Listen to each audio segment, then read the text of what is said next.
Hi everyone, welcome to my channel.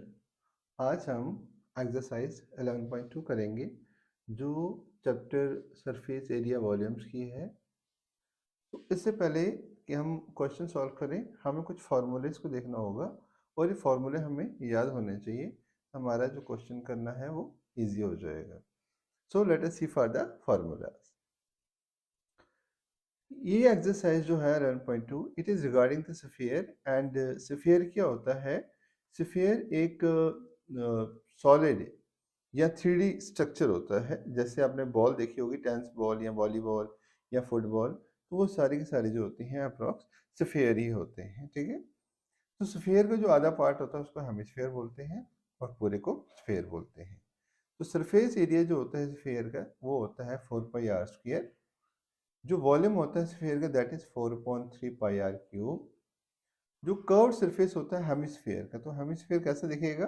अगर हम sphere को बीच में से इक्वल काट देंगे तो वो कुछ इस तरह से दिखेगा कि बीच वाली लाइन जो मैंने बनाई है इसको हम डायामीटर बोलते हैं। डायामीटर बोलते हैं इसको। और जो नीचे वाली सरफेस है ये सी शेप, ये कर्व सरफेस है किसकी? हेमिस्फीयर की। तो हेमिस्फीयर का हमें कर्व सरफेस एरिया भी होता है और टोटल सरफेस एरिया भी होता है। कर्व सरफेस एरिया होता है 2πr² और टोटल सरफेस एरिया होता है 3πr²।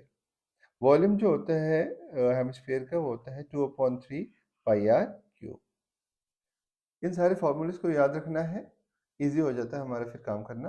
Late us go to the questions. So question number 1 is find the surface area of sphere of radius this. तो हमारे पास 3 रेडियस दिए हुए हैं और हमने 3 बार सरफेस एरिया निकालना है। तो हम इसमें से करेंगे पार्ट सेकंड। पार्ट फर्स्ट और थर्ड जो है वो आपका होमवर्क है। तो सरफेस एरिया हम निकालेंगे स्फीयर का। तो हमारे पास दिया हुआ है रेडियस। रेडियस कितना दिया हुआ है हमारे पास? That is 5.6। Now we have to do surface area. Yes, surface area of sphere कितना होता है? Surface area of sphere is equal to 4πr²। So let us see how we do it.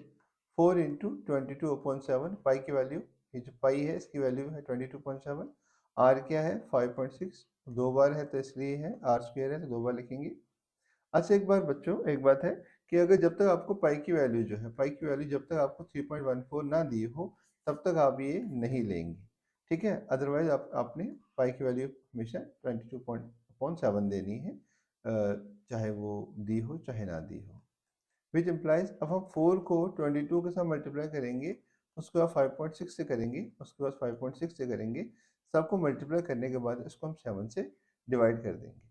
सबको मल्टीप्लाई करने के बाद इसके 7 से जब हम डिवाइड करते हैं तो हमारा जो आंसर निकल के आता है that is which is equal to 394 394.24 centimetre square. तो ये आता है हमारे पास surface area of sphere. Let's go to next question. यहाँ पे भी हमने सरफेस एरिया फाइंड करना है स्फीयर का, लेकिन डायमीटर हमें दिया हुआ है, पहले रेडियस दिया हुआ था। मतलब अब हमें डायमीटर से पहले रेडियस बनाना है। इसको पहला क्वेश्चन कर लेते हैं हम। तो पहला क्वेश्चन है हमारे पास, डायमीटर कितना दिया हुआ है?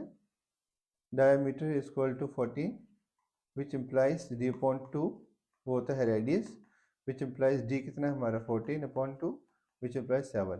तो रेडियस कितना आता है हमारा? 7। Radius is equal to 7। तो हमने निकाला है सरफेस एरिया, मतलब टोटल सरफेस एरिया। तो सरफेस एरिया का फॉर्मूला क्या है? सरफेस एरिया ऑफ स्फीयर, बार बार लिखेंगे, बार बार याद हो जाएगा। हाँ, बार बार लिखने पर याद हो जाता है, ठीक है ना। सरफेस एरिया ऑफ स्फीयर कितना है हमारे पास? 4πr², which implies 4 into 22/7 into 7 into 7।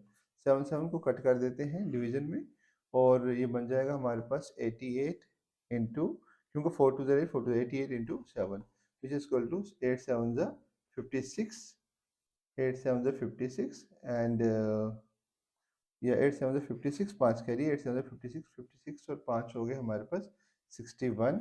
So answer जो आता है हमारा that is 616 centimetre square. That is answer, that is surface area of sphere. Now we have next question. Find the total surface area of hemisphere of radius. अब यहाँ पे total surface area निकालना है hemisphere का। जिसका radius 10 centimetre दिया हुआ है। मतलब हम यहाँ पे पहले एक रेडियस हेमिस्फीयर ड्रॉ करते हैं और इसका जो हमें रेडियस दिया हुआ, डायमीटर नहीं दिया हुआ, तो रेडियस दिया हुआ है 10 सेंटीमीटर।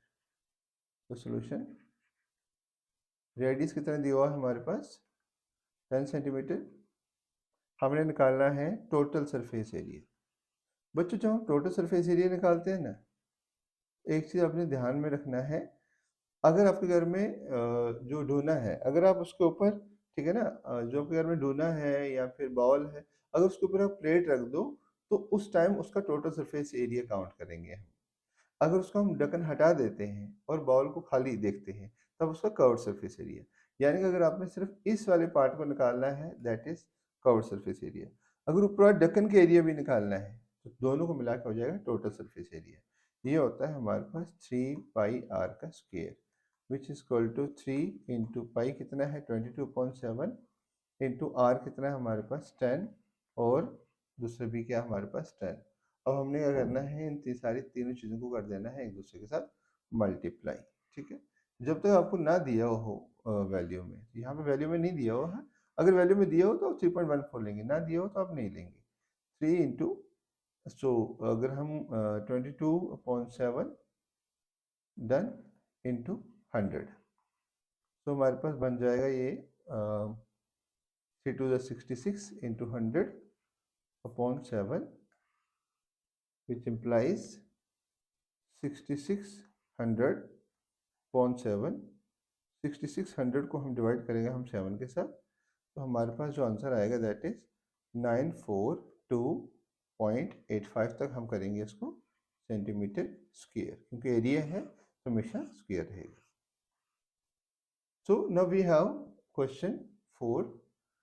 क्वेश्चन 4 हमारे पास क्या कहता है कि हमारे पास एक स्फेरिकल बैलून है, उसको जब हमने उसमें एयर पंप करी तो उसका जो रेडियस था उस टाइम हो गया 7 सेंटीमीटर। फिर हमने दोबारा से उसमें और ज़्यादा एयर पंप करी, वो और ज़्यादा फूल गया, और ज़्यादा बड़ा हो गया, और उसका जो रेडियस है वो हो गया 14 सेंटीमीटर। ठीक है, तो हमने रेशियो बताना है दो सरफेसेस के बीच में क्या है, मतलब एक ही बैलून के दो सरफेसेस का रेशियो निकालना है। तो चलिए निकालते हैं सोल्यूशन। हमारे पास R1 यानी कि रेडियस 1 कितना है 7 सेंटीमीटर, और R2 यानी कि रेडियस 2 यानी कि आफ्टर पंपिंग एयर कितना आता है हमारे पास 14 सेंटीमीटर। 14 सेंटीमीटर आता है, इसलिए हम हमने क्या करना है, हमने उसको निकालना है रेशियो। किसका निकालना है हमने, रेशियो। तो चलिए रेशियो निकालते हैं इसका। Required ratio, required ratio, required ratio हमारे पास कैसे निकलेगा, which is equal to initial, जो पहले वाली सरफेस थी, इनिशियल सरफेस एरिया यानी कि पहले जो सरफेस एरिया था divided by surface area after pumping air, surface area after pumping air यानी कि हवा पंप करने के बाद जो उसका सरफेस एरिया हुआ वो उसके साथ उसको हमने डिवाइड करना है।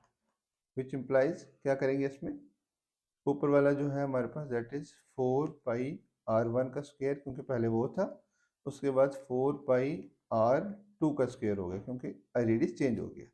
अब यहाँ पे 4 पाई और 4 पाई को हम कैंसिल कर देंगे, विच इम्प्लाइज R1 का स्क्वायर अपॉन R2 का स्क्वायर। R1 कितना है 7 का स्क्वायर, R2 कितना है हमारे पास 14 का square, which implies 49 upon 196। 49 1 49 and 49 49 4 yes 49 4 49 4 196 which implies 1/4। तो रिक्वायर्ड रेशियो कितना है हमारे पास दो सरफेसेस का, रिक्वायर्ड रेशियो, तो रिक्वायर्ड रेशियो आया हमारे पास 1:4। That is answer. I hope आपको ये वीडियो पसंद आई हो। वीडियो पसंद आई हो तो लाइक ज़रूर करना। Thank you for watching.